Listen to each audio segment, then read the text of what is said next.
dan semangat menuntut ilmu itu kini kembali. Menteri Pariwisata Widianti Putriwardana mengatakan quality tourism tidak hanya mengejar jumlah kunjungan wisatawan, tetapi juga bagaimana meningkatkan kualitas pengalaman mereka selama berada di Indonesia. Konsep ini mendorong peningkatan kualitas layanan, pengalaman wisata, dan interaksi wisatawan dengan masyarakat lokal agar lebih berkesan dan berkelanjutan. Kemenpar juga memperkuat promosi sektor pariwisata berbasis potensi lokal seperti gastronomi atau kuliner, maritim, serta wellness tourism atau wisata kebugaran. Ketiga sektor ini dinilai mampu menarik wisatawan mancanegara yang memiliki minat pada pengalaman mendalam, tinggal lebih lama, dan berbelanja lebih banyak. Selain meningkatkan devisa negara, pariwisata berkualitas juga menekankan kelestarian alam dan budaya, serta memastikan manfaat ekonomi kembali ke masyarakat di sekitar destinasi wisata.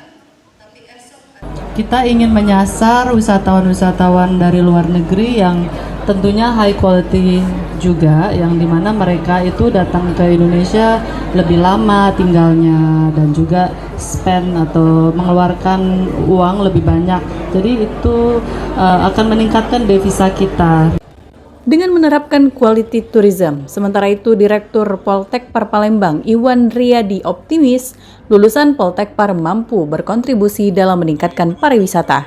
Untuk kami Poltekpar Palembang, kami ini sekolah vokasi, ya sekolah terapan, ilmu terapan, di mana kegiatannya itu pembelajarannya adalah 70 praktek, 30 teori.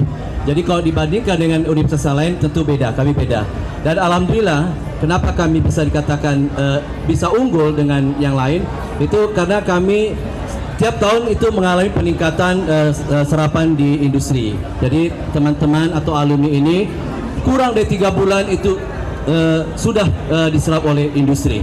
Nah, salah satu lagi adalah kami punya kurikulum adalah kurikulum MATP. Kurikulum ini adalah kurikulum untuk menjembatani para kami punya alumni yang pekerja-pekerja profesional pariwisata untuk bisa mendapatkan pekerjaan di wilayah ASEAN khususnya dan umumnya di luar negeri.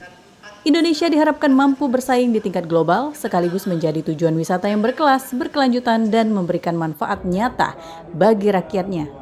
Dari Palembang, Bambang Irawan, iNews melaporkan.